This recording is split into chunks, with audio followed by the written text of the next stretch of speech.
ప్రస్తుతం మానవ ప్రపంచాన్ని అనేక ఇబ్బందులకు కష్టనష్టాలకు గురి చేస్తున్నటువంటి కరోనా మనల్ని కూడా పట్టిపీడిస్తూ ఉంది.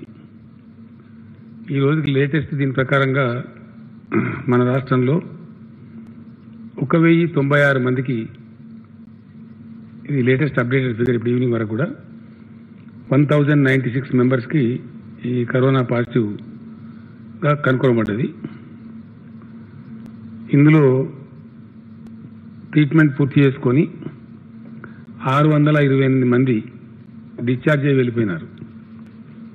ఈరోజు కూడా దాదాపు 43 మంది పేషెంట్లు కూడా డిశ్చార్జ్ అయినారు. ఒక 11 మందికి పాజిటివ్గా రావడం జరిగింది. వారిని అందరినీ హాస్పిటల్లో అడ్మిట్ చేశారు. మొత్తంగా ఇప్పుడు ట్రీట్మెంట్లో మన ఆసుపత్రులలో 439 మంది మన దగ్గర ఇప్పుడు ట్రీట్మెంట్లో ఉన్నారు.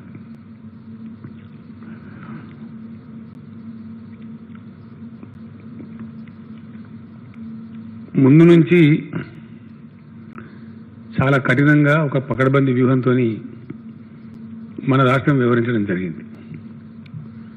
ఇందుకు ప్రత్యక్షమైనటువంటి ఉదాహరణ కరీంనగర్. అప్పుడు దేశంలో ఎవరికి కూడా కంటైన్మెంట్ అనే పదం తెలియదు, అసలు ఐడియా కూడా లేదు. ఈవెన్ గవర్నమెంట్ ఆఫ్ ఇండియా కూడా. మనం మొట్టమొదటి case, first containment zone in India Karimnagar. ఆ రోజు వరకు ఎవరికి కూడా ఐడియా లేదు.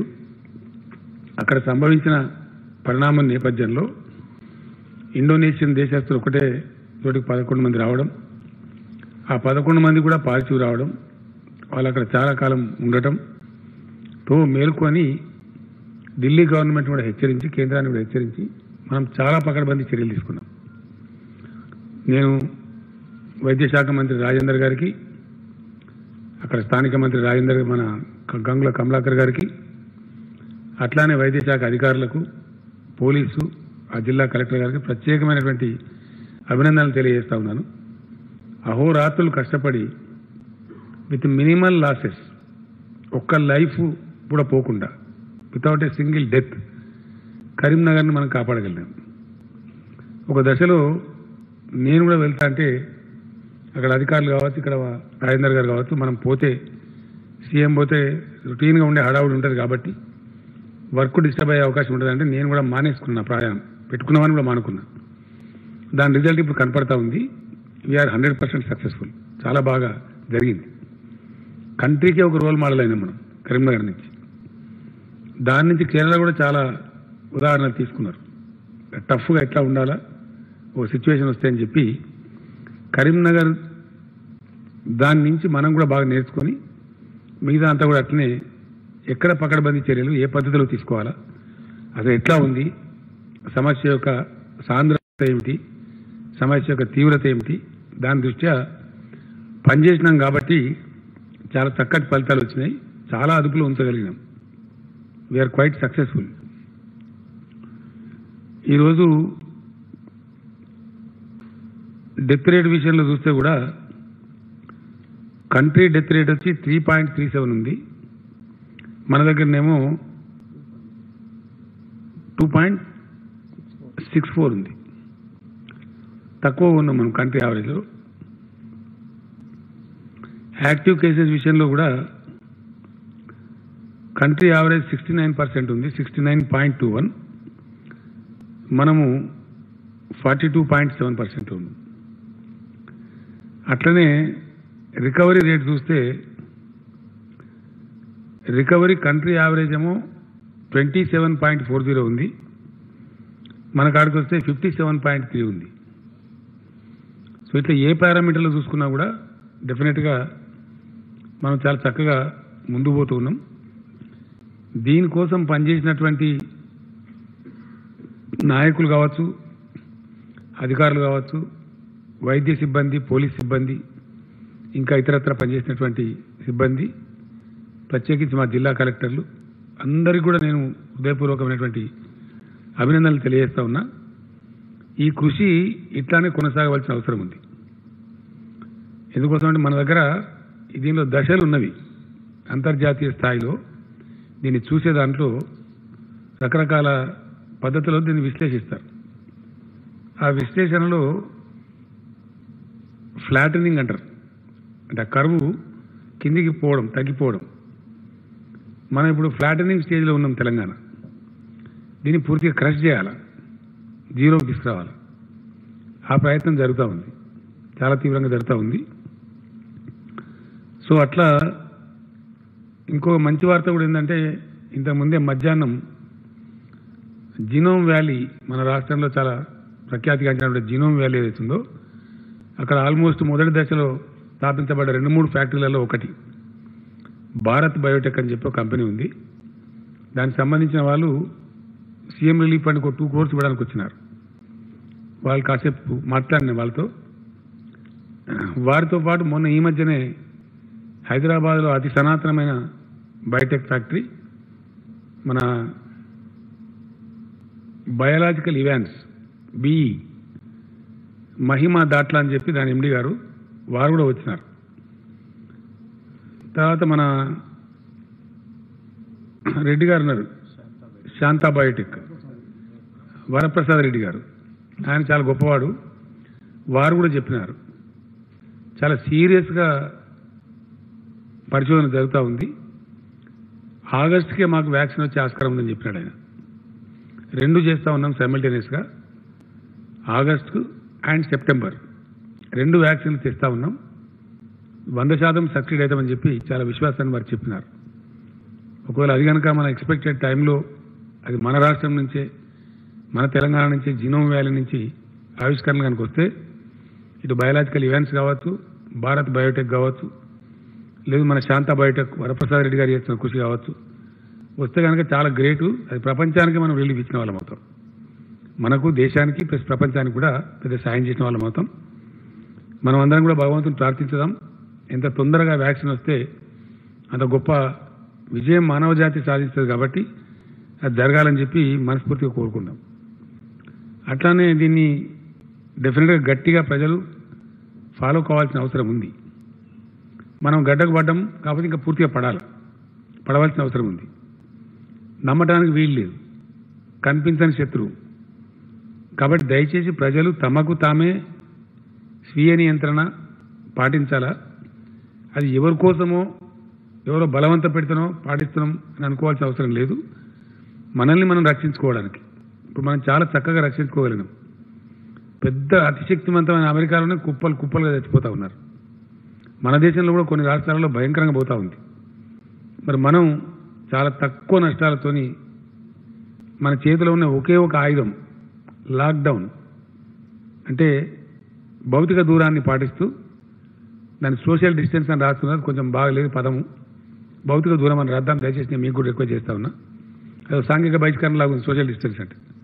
అలా కాకుండా భౌతిక దూరాన్ని పాటిస్తూ, ఫిజికల్ డిస్టెన్స్ పాటిస్తూ మనం బాగా విజయం సాధించినాం, నియంత్రణలో ఉంచుకోగలిగినాం.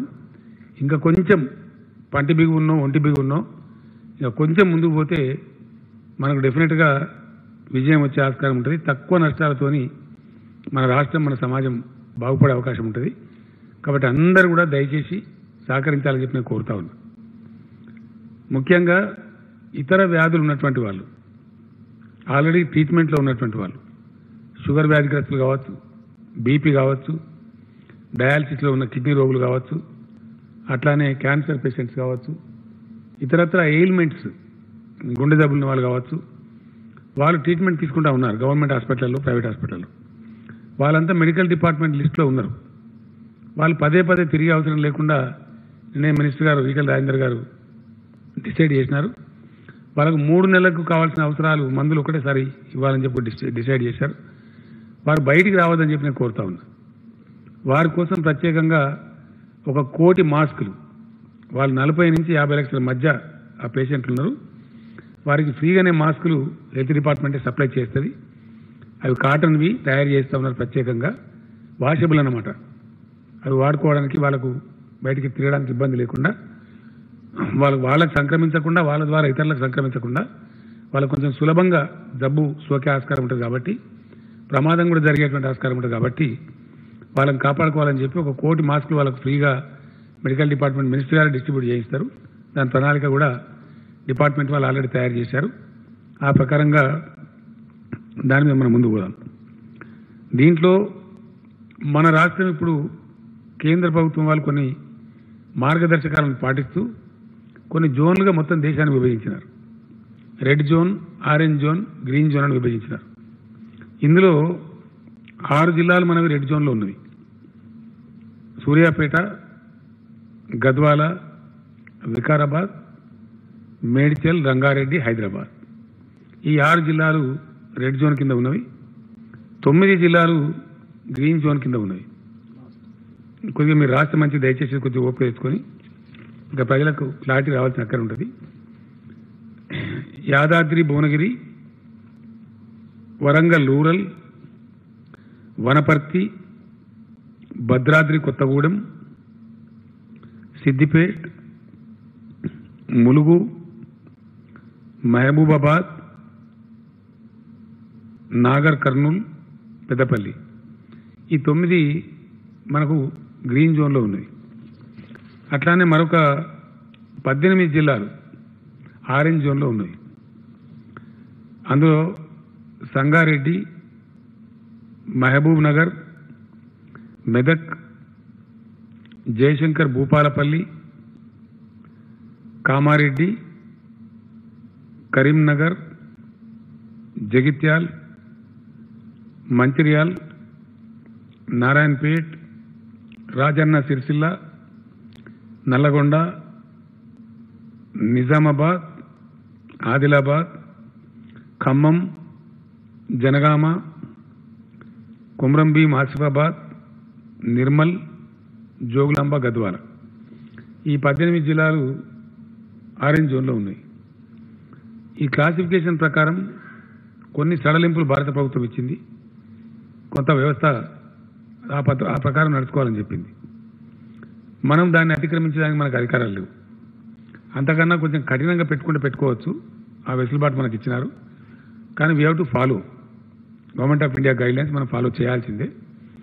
ఎందుకంటే వాళ్లకు మనకు డిజాస్టర్ మేనేజ్మెంట్ యాక్ట్ కింద కానీ లేదా ఎపిడమిక్ కంట్రోల్ 1897 యాక్ట్ కింద కానీ సమానమైనటువంటి అధికారాలు ఇద్దరికి కూడా ఉన్నాయి.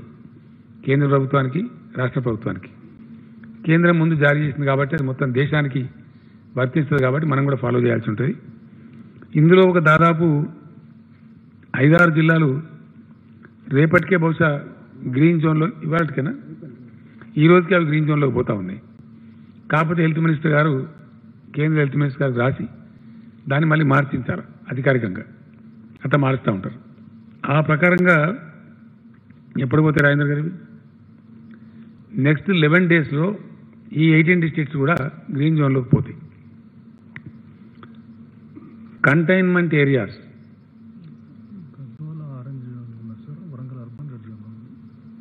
మనం చెప్పి అత్తే అయిపోయింది కదా. మరి గద్వాల ఆరెంజ్లో ఉందా సార్? నేను ఇందాక చెప్పిన దానిలో గద్వాల ఆరెంజ్ జోన్లో ఉంది, వరంగల్ అర్బన్ రెడ్ జోన్లో ఉంది. చిన్న చేంజ్. నెక్స్ట్ 11 డేస్లో ఈ 18 జిల్లాలన్నీ కూడా గ్రీన్ జోన్లోకి పోతున్నాయి. కంటైన్మెంట్ ఏరియాస్ రాష్ట్రంలో ఇప్పటి వరకు ఒక 35 ఉన్నాయి. 35 కదా. 35లో హైదరాబాద్ ఎన్ని? 19 హైదరాబాద్లో, 16 ఈ రెడ్ జోన్లో ఉన్న ఇతర జిల్లాల్లో ఉన్నాయి. ఇవి కూడా నాకు తెలిసి ఈ రోజుకే 35 నుంచి అన్ని వెళ్ళిపోయి ఒక 12 మాత్రం మిగిలే పరిస్థితి ఉంది. మిగిలినటువంటి 23 వెళ్ళిపోతున్నాయి. అవి ఈ రోజుతో గడువు తీరుతున్నది. వీటిని కూడా డీనోటిఫై చేసేస్తారు. అట్లా అవి కూడా తగ్గిపోతున్నాయి. ఇంకా దినం గడుస్తున్నప్పుడు ఇంకా కూడా పోతూ ఉంటాయి. అయినప్పటికీ కూడా మనకి ఈ రెడ్ జోన్లో ఉన్న జిల్లాలలో మరీ ముఖ్యంగా హైదరాబాద్, మేడ్చల్, రంగారెడ్డి చాలా ఎక్కువ జనసాంద్రత ఉండే జిల్లాలు. ఇక్కడనే చాలా భయంకరమైనటువంటి పరిస్థితులు కూడా మనకున్నాయి. ఇక్కడ మనం ఏమాత్రం కూడా రిస్క్ తీసుకోలేము. తీసుకుంటే పెద్ద పాపం ముట్టగట్టుకున్న వాళ్ళం అవుతాం. చాలా కఠినంగా ఇక్కడ వ్యవహారం చేయవలసి వస్తుంది. అక్కడ we cannot compromise at any cost. ఇక్కడ చూస్తే మనకి టోటల్ కేసులలో 726 కేసులు ఇక్కడనే ఉన్నాయి. అంటే 66%. మొత్తం రాష్ట్రంలో ఉండేటువంటి 1096 కేసులలో 66% కేసులు కేవలం ఇక్కడనే ఉన్నాయి. అట్లానే రాష్ట్రమంతా కలిసి 34% ఉంది. అట్లానే ఇప్పుడు మనకి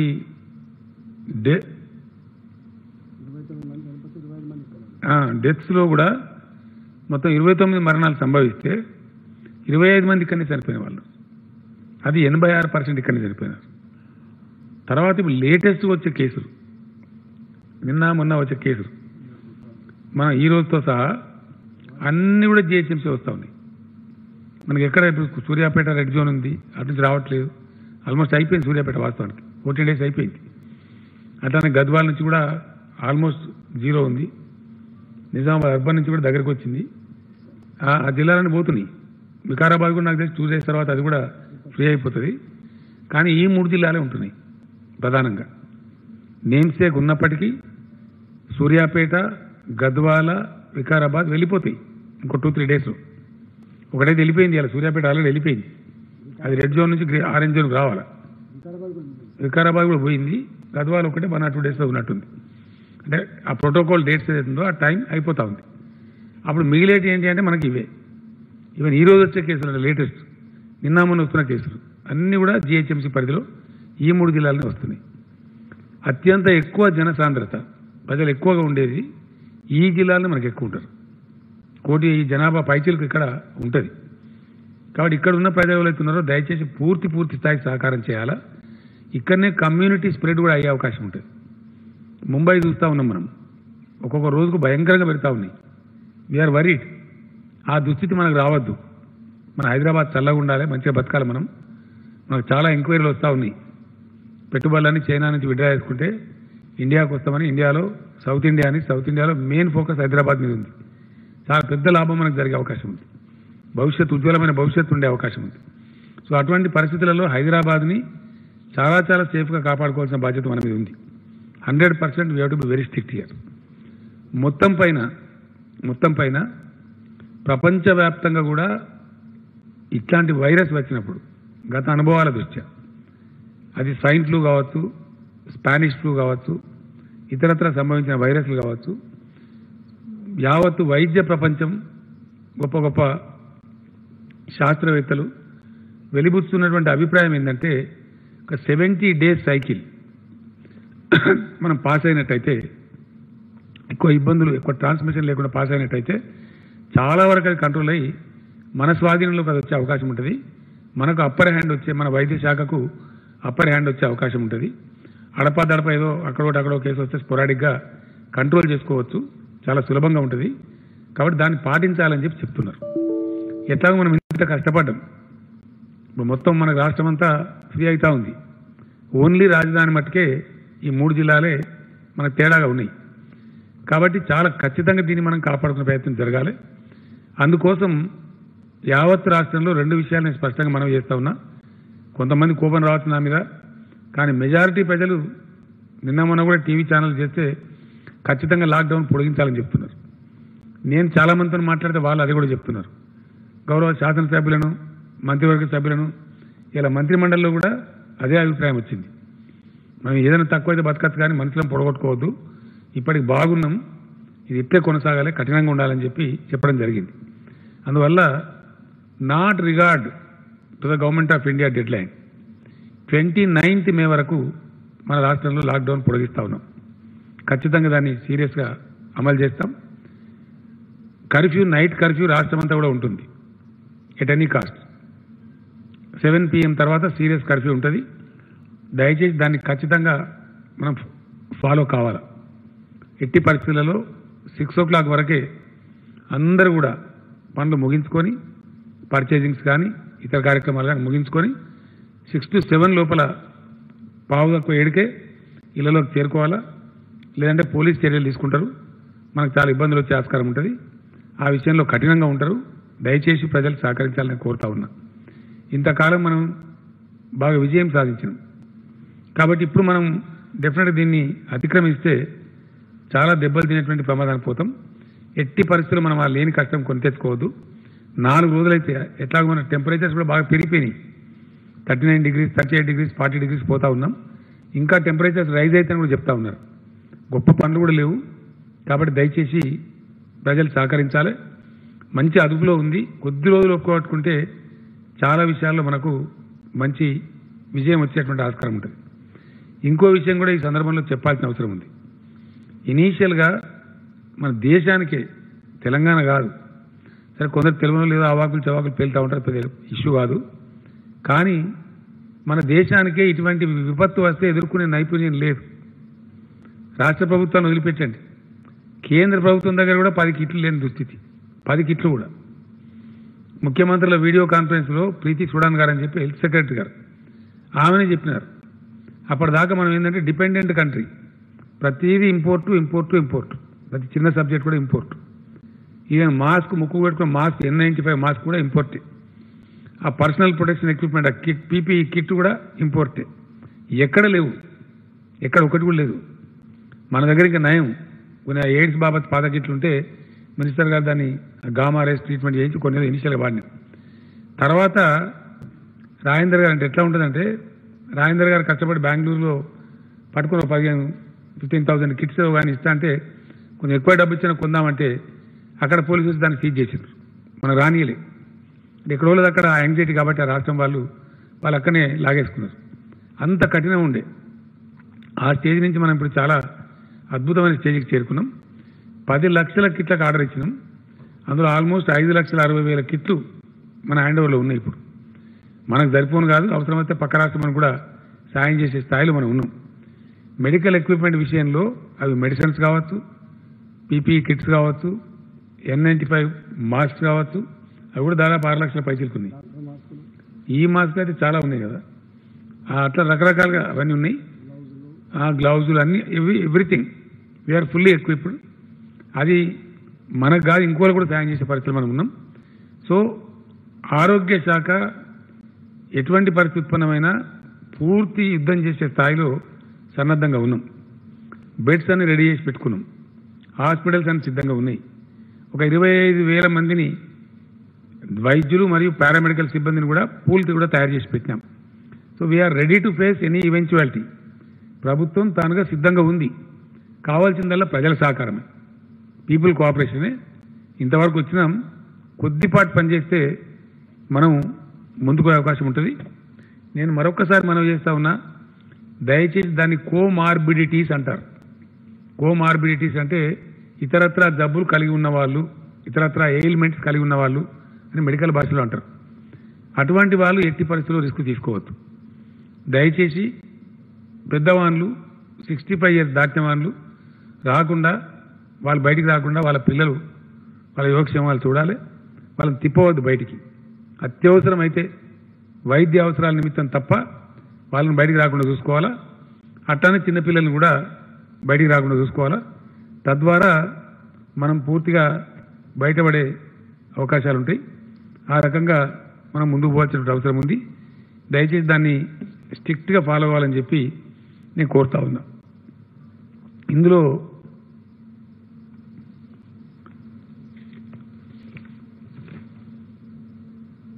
ఎకనామిక్ యాక్టివిటీ కూడా కొంత ప్రారంభించుకోవాలని చెప్పి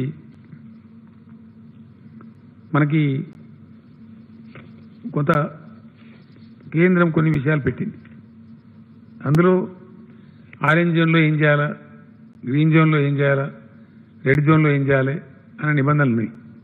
వాటిని యథాతథంగా మనం కూడా అమలు చేస్తున్నాం. కేంద్రం ఏదైతే మార్గదర్శకాలు ఇచ్చిందో వాటిని తూచా తప్పకుండా యథాతథంగా మనం అమలు చేస్తూ ఉన్నాం. ఇంకా కొంచెం కఠినంగా వ్యవహారం చేస్తాం. ఫర్ ఎగ్జాంపుల్, కేంద్ర ప్రభుత్వం రెడ్ జోన్లో కూడా షాపులు తెరుచుకోవచ్చని ఇచ్చిండ్రు. మనం తెరవడం లేదు. ఇక్కడ హైదరాబాద్, రంగారెడ్డి, మేడ్చల్ అండ్ వికారాబాద్, గద్వాల్, సూర్యాపేట్, అది గద్వాల్ కాదు, Warangal urban and Suryapet. We are not opening a single shop. No, very strict. ఎట్టి పరిస్థితి ఒక షాప్ కూడా ఓపెన్ చేయం. ఇక్కడ ఓపెన్ చేసేదల్లా గృహ నిర్మాణ యాక్టివిటీ కొనసాగుతుంది కాబట్టి దానికి సంబంధించిన షాపులు మాత్రం ఓపెన్ చేస్తారు. నిత్యావసర సరుకుల షాపులు ఓపెన్గా ఉంటాయి, ఇంతకుముందు ఉన్నట్టే సేమ్ యాజ్ ఇట్ ఈస్గా, దానిలో ఏం డిస్టర్బెన్స్ ఉండదు. దాంతోపాటు సిమెంటు స్టీల్ షాపులు, హార్డ్వేర్ షాపులు కదా, గృహాలకు సంబంధించి నిర్మాణాలకు సంబంధించినటువంటి ఎలక్ట్రికల్ షాపులు, హార్డ్వేర్ షాపులు మటుకు తీసి ఉంటాయి, వాటికి పర్మిట్ చేస్తారు. ఎలక్ట్రికల్ షాపులు, హార్డ్వేర్ షాపులు, ఈ సిమెంటు స్టీల్ షాపులు ఇంతవరకు తీసి ఉంటాయి. ఏ షాప్ కూడా ఏ షాపులు కూడా తీసి ఉండవు. తర్వాత వ్యవసాయ సంబంధమైనటువంటి పనిముట్లు, స్పేర్ పార్ట్స్ కావచ్చు, ట్రాక్టర్స్ కావచ్చు, ఇతరత్ర కావచ్చు, వ్యవసాయ శాఖ జరగాలి. నేను ప్రైమ్ మినిస్టర్ గారు కూడా చెప్పినాను, వారు కూడా నాతో ఏకీభవించినారు. ఎందుకంటే కొన్ని విషయాలు చాలా తమాషగా ఉంటాయి ఒకసారి ఆలోచిస్తే. ఈరోజు ఏదన్నా అనుకోని పరిస్థితి సంభవిస్తే భారతదేశానికి అన్నం పెట్టే శక్తి ప్రపంచంలో ఏ దేశానికన్నా ఉన్నదా? There is no country which can help us. అంటే వ్యవసాయానికి ఉన్న ప్రాధాన్యత ఏంటంటే ఏదన్నా పరిస్థితి సంభవించి ఇబ్బంది కనుక వస్తే మనకు అన్నం పెట్టే శక్తి సామర్థ్యాలున్న దేశమే లేదు. మనమే 135 కోట్లు. మన 135 కోట్ల పొట్టలు నింపే శక్తి ఎవరికి ఉంది? పేరుకు దేశాలు కానీ మన తెలంగాణ కంటే చిన్న దేశాలే 100 ఉన్నాయి. తెలంగాణ రాష్ట్రం కంటే చిన్న దేశాలే 100 పైచీలకు ఉంటాయి, ఇంత ఉంటాయి. వాటికి అంత శక్తి లేదు. కాబట్టి ఎట్టి పరిస్థితులలో ఆహార సెక్టర్లో, ఆహార రంగంలో దేశం సాధించుకున్నటువంటి స్వావలంబన కోల్పోకూడదు ఎట్ ఎనీ కాస్ట్. అది నేను ప్రైమ్ మినిస్టర్ గారు కూడా చాలా స్పష్టంగా చెప్పినాను. ఫుడ్ సెక్టర్లో చాలా కష్టపడి మనం సెల్ఫ్ రిలయంట్గా ఉన్నాం, స్వావలంబన సాధించినాం. ఈ దర్జా నుంచి, ఈ స్టేటస్ నుంచి ఎట్టి పరిస్థితుల్లో దేశం వైద్యులుగా కూడదు. పెద్ద క్రైసిస్లో పడతాం. కరోనా కన్నా ఎక్కువ ప్రమాదం వస్తుంది. కాబట్టి వ్యవసాయ రంగ పనులు యథాతథంగా కొనసాగుతాయి.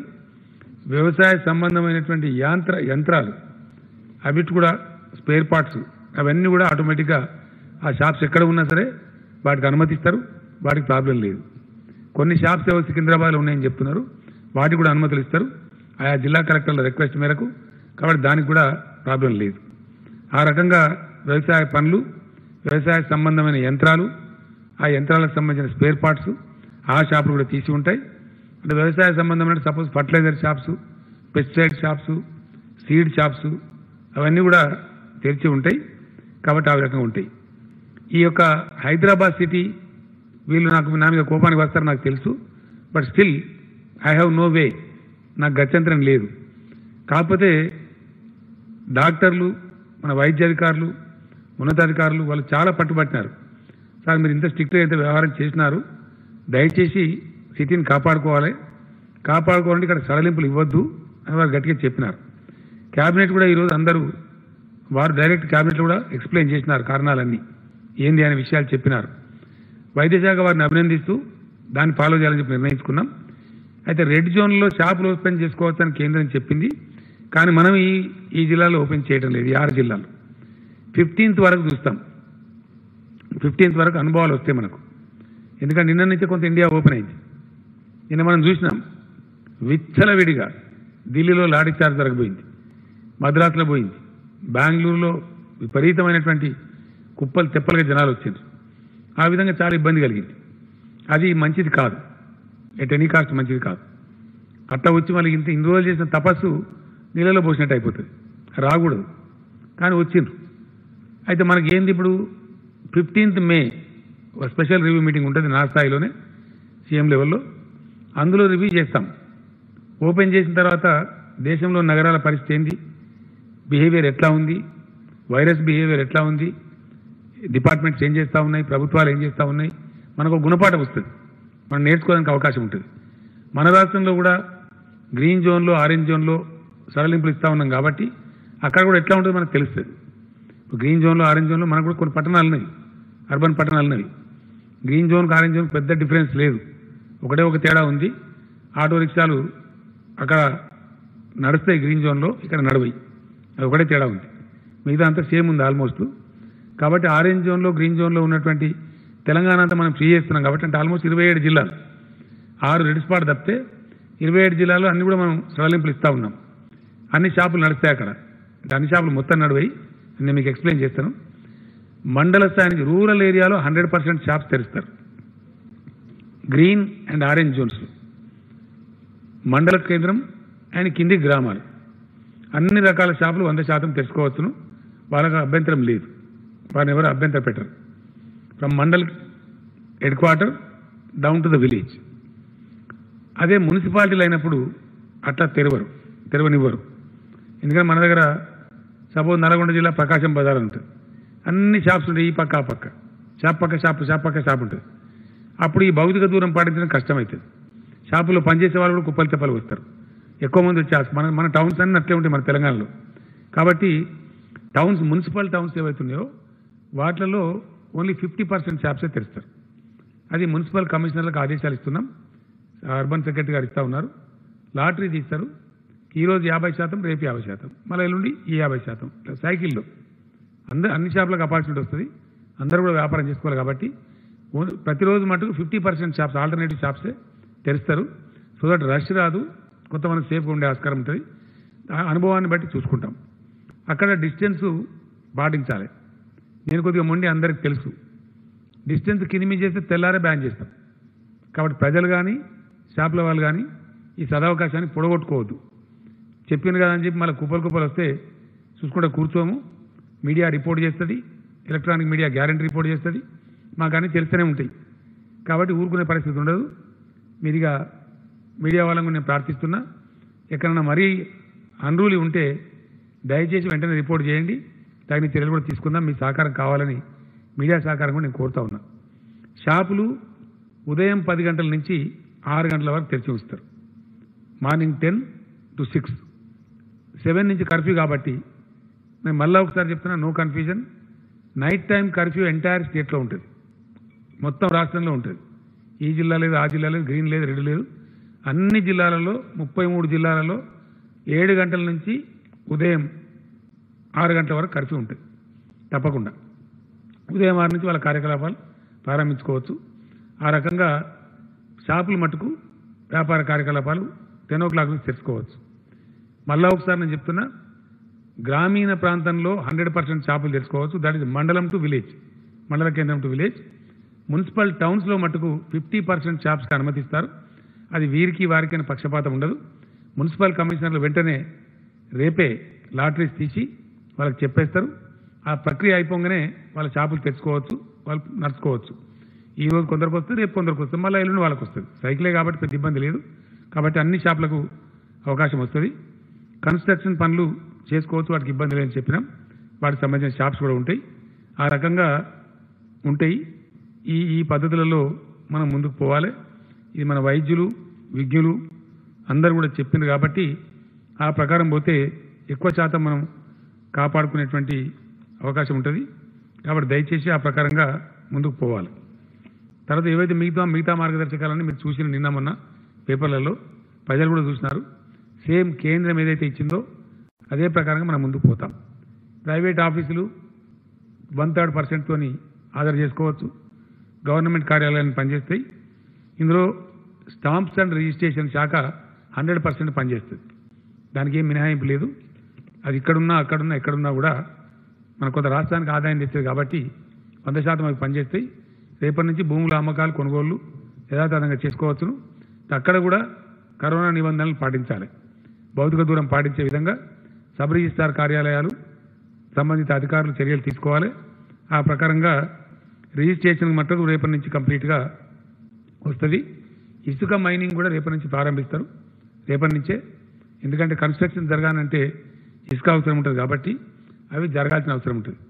అట్లానే ఆర్టీఏ ఆఫీసులు, రవాణా రంగానికి సంబంధించిన ఆఫీసులు అంతా కూడా పనిచేసుకోవచ్చు. దానికి రెడ్ జోన్ కూడా లేదు, అక్కడ పనిచేసుకోవచ్చు వాళ్ళు.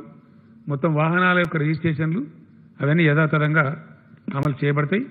దానిలో ఎటువంటి ఆంక్షలు లేవు. ఆ రకంగా పనిచేసుకోవచ్చు.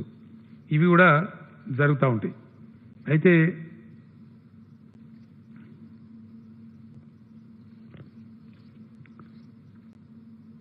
రిజిస్ట్రేషన్స్ అవన్నీ కూడా జరుగుతాయి.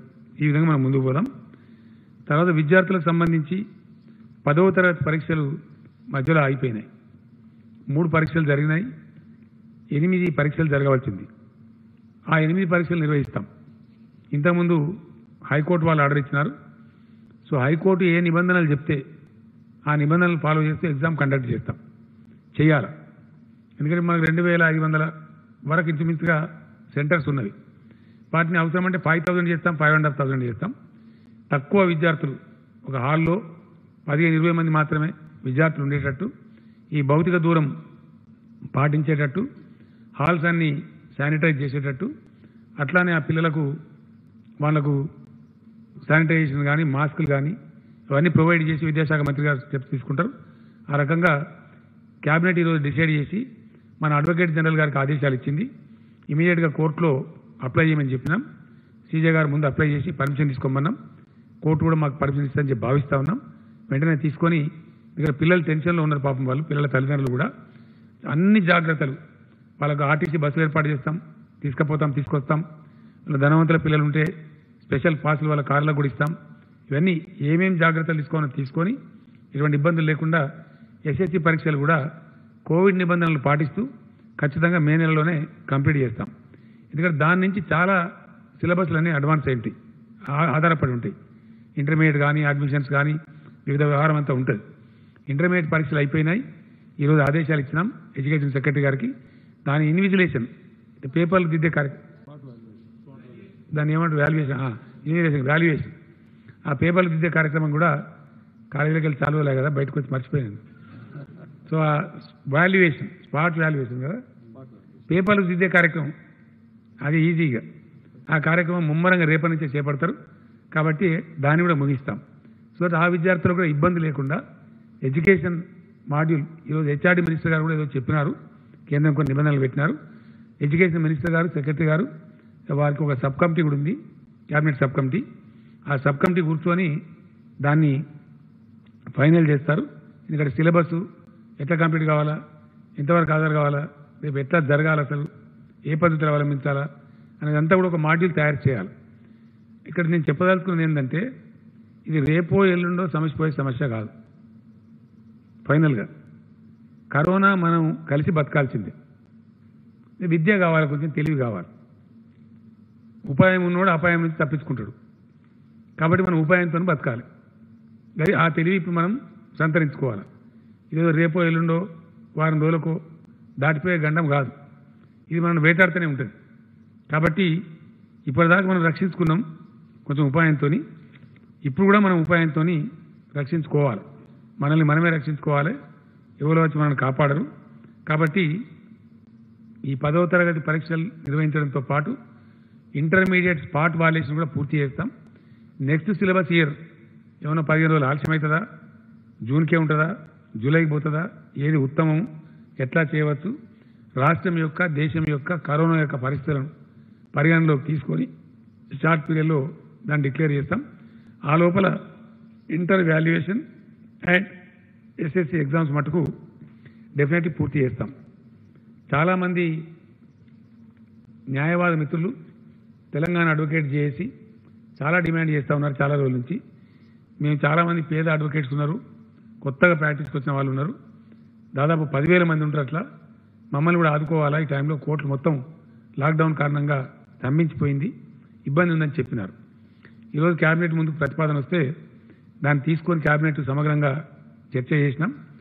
ఈ న్యాయవాదుల్ని, యువ న్యాయవాదుల్ని, పేద న్యాయవాదుల్ని కొంచెం ఆదుకోవాలని చెప్పి ప్రభుత్వం నిర్ణయించింది. ఎందుకంటే ఇటువంటి కష్ట సమయంలో ఎవరికైనా ప్రభుత్వమే అండదండ ఉండగలుగుతుంది. కాబట్టి దానిలో ఒక 25 కోట్ల రూపాయలను వాళ్ళకు మంజూరు చేసినాం. ఒక ట్రస్ట్ లాగా ఏర్పాటు చేసి దానికి మన అడ్వకేట్ జనరల్ గారు ప్రసాద్ గారు చైర్మన్గా, ఫైనాన్స్ సెక్రటరీ గారు ఒక సభ్యుడిగా, మన న్యాయశాఖ సెక్రటరీ సంతోష్ రెడ్డి గారు ఒక సభ్యుడిగా, ఒక ట్రస్టీగా ఏర్పాటు చేసినాం. ఈ డబ్బులు మన రాష్ట్ర హైకోర్టు చీఫ్ జస్టిస్ గారి ఆధ్వర్యంలో ఎక్కడేం తప్పులు పోకుండా ధర్మంగా ఎవరికైతే సాయం అందవలసి ఉందో ఆ రకంగా దాన్ని వాళ్ళకు వితరణ చేయమని చెప్పినాం. తక్షణంగా 15 crores రిలీజ్ చేస్తూ ఉన్నాం. ఈరోజు రిలీజ్ చేశాం. ఫైనాన్స్ సెక్రటరీకి ఆదేశం ఇచ్చాం. వాళ్ళకి అంత అవసరం ఉంటే ఆ మిగతా డబ్బు కూడా దఫల వారీగా రిలీజ్ చేస్తాం. ఆ రకంగా ఫైనాన్స్ మినిస్టర్ గారు, సెక్రటరీ గారు ఆ స్టెప్స్ తీసుకుంటూ ఉన్నారు. ఆ విధంగా వాళ్ళని కాపాడుతాం. అదేవిధంగా వలస కూలీల గొడవ. తెలంగాణ రాష్ట్రం చాలా డైనమిక్ స్టేట్, చాలా డైనమిక్ స్టేట్. ఇక్కడ నిజంగా కూడా తెలంగాణ స్ట్రెంత్ చాలా సంతోషం కలుగుతూ ఉంటుంది మనకు. ఇంత గొప్పగా పనులు జరిగే రాష్ట్రం, ఎన్నో రాష్ట్రాల వాళ్ళు ఇక్కడ వచ్చి పొట్టబోసుకునే రాష్ట్రం. ఒకప్పుడు మనమే వలసపోయినాం, సమైక్య పాలకులు మనల్ని అవమానాలు కూడా చేసినారు. మీకు రాష్ట్రమే కాదు, మీకు పరిపాలన చేయరాదన్నారు. కానీ అత్యంత డైనమిక్ మోస్ట్ హ్యాపెనింగ్ స్టేట్ కింద తెలంగాణ ప్రూఫ్ చేసుకున్నది. And that is what is happening. నాకు కూడా అప్పుడప్పుడు ఆశ్చర్యం కలుగుతూ ఉంది, ఎన్ని లక్షల మంది ఎన్ని రంగాలలో పనిచేస్తూ ఉన్నారు తెలంగాణలో. చాలా మనం సంతోషించదగ్గ విషయం, మనకు ఎంత శక్తి తోడవుతా ఉన్నదని. సో నేను మొన్ననే చెప్పినాను వాళ్ళకి, మీరంతా మా బిడ్డలు, మా తెలంగాణ అభివృద్ధిలో భాగస్వాములు, కాబట్టి మీరేం ఫికర్ చేయవద్దు, మిమ్మల్ని అన్ని విధాల కడుపులో పెట్టుకుంటాం, ఆదుకుంటామని చెప్పినాం, ఆదుకుంటూ ఉన్నాం. దాదాపు 7.5 లక్షల మంది కార్మికులకు వాళ్ళకి అన్ని వసతులు కల్పించినాం. మన వాళ్ళకి ఇచ్చినట్టే వాళ్ళకి కుటుంబం ఉంటే 12 కిలోల బియ్యం కానీ పిండి కానీ ఇస్తూ వాళ్ళకు కూడా 1,500 రూపీస్ ఇచ్చినాం. ఒకటే వ్యక్తి ఉంటే 500, వాళ్ళు కూడా ఫ్యామిలీ ఉంటే సేమ్ మనలాగా 1,500 రూపాయలు వాళ్ళకు కూడా ఇచ్చినాం. దాంతో వాళ్ళు సంతృప్తిగా ఉన్నారు. అది కాకుండా చాలా వాలంటీర్ ఆర్గనైజేషన్స్, మన నాయకులు చాలామంది కూడా వాళ్ళని ఆదుకుంటూ ఉన్నారు. అక్కడక్కడ ఇబ్బంది పడే వాళ్ళను ఆ రకంగా ఉన్నారు. వాళ్ళలో కొంతమంది మాకు ఇక్కడ ఉపాధి ఉంటే ఉంటామని చెప్పేవాళ్ళు కూడా ఉన్నారు. ఈ పాయింట్ వాళ్ళకి అర్థం కావాలి కాబట్టి నేను హిందీలో చెప్తే మంచిదని అనుకుంటున్నా. जो हमारे भाई है दूसरे राज्यों से आके तेलंगाना के विकास में काम कर रहे हैं, हम आपको जैसा मैंने पहले बताया था, हमारे बेटे हमारे तेलंगाना राज्य विकास के प्रतिनिधि मानते हैं. आप बेफिक्र से यहाँ काम कर सकते हैं. यहाँ सारा काम खुल जा रहा है, आपको करने के लिए पूरा काम मिल जाएगा. हाउसिंग एक्टिविटी चलेगा, रियल एस्टेट चलेगा, काफ़ी और काम भी चल पड़ेगा, इंडस्ट्री भी चलेगा. तो लिहाजा आप अपना काम ढूंढ सकते हैं. जहाँ आप पहले से काम कर सकते हैं वहाँ आप आराम से अपना काम कर सकते हैं. जो लोग जाने के लिए मन बना लिए हुए हैं, आप लोग जा सकते हैं, कोई पाबंदी हम रोकेंगे नहीं. लेकिन एकदम लाखों लोगों को हम नहीं भेज सकते. आज मेरा यूपी सीएम साहब से बात हुआ, बिहार सीएम साहब से बात हुआ, कई चीफ मिनिस्टर लोगों से और कई अधिकारियों से मेरा बात हुआ उत्तर भारत में. वो लोग भी लेने के लिए तैयार है, लेकिन उन्होंने एक दिक्कत बताया कि जो लोग जाना चाहते हैं उनका सूची हमको वहाँ भेजना पड़ता है, कितने लोग जाएंगे, और उस राज्य में, वो चाहे उत्तर प्रदेश में हो, राजस्थान में हो, मध्य प्रदेश में हो, या किसी और राज्य में हो, बिहार में हो, झारखंड में हो, तो वहाँ पे किस जिले में वो लोग जाएंगे, क्योंकि वहाँ के सरकार इनके जाने का प्रबंध करना चाहिए. वहाँ पे भी पब्लिक ट्रांसपोर्ट नहीं है, इनके लिए स्पेशल प्रबंध करना पड़ेगा. अब ये लोग सडनली जाके उतर गए, और बिहार जैसा राज्य है, वहाँ के लोग बता रहे थे, वहाँ के सीएम साहब और चीफ सेक्रेटरी बता रहे थे, कई लाख लोग वहाँ पहुँच रहे. तो एकदम 1 लाख लोग आ जाए तो उनको संभालना उनको मुश्किल हो जाएगा. तो वो लोग भी एक शेड्यूल बना रहे. अगर बाहर से लोग आ रहे तो किस प्रकार से उनको कौन से रेलवे स्टेशन पे उतारा जाए, किधर लिया जाए, और जैसा सेफली उनका घर पहुंचा दिया जाए, उनके गांव पहुंचा दिया जाए. इसके लिए टाइम लगेगा. तो इसीलिए दूसरे राज्यों से जो तेलंगाना में काम कर रहे हैं भाई बंधुजन है, कोई आपको घबराहट की जरूरत नहीं है. आप जाना चाहो तो हम भेज देंगे, लेकिन ज़्यादातर रुकने का प्रयास कीजिए. और इकट्ठा सारे लोग इकट्ठा जाएंगे वो संभव नहीं है. आप लोग ये समझना चाहिए, लाखों में हजारों में हम नहीं भेज सकते. अब आज एक 11 ट्रेन हमने भेज रहे हैं.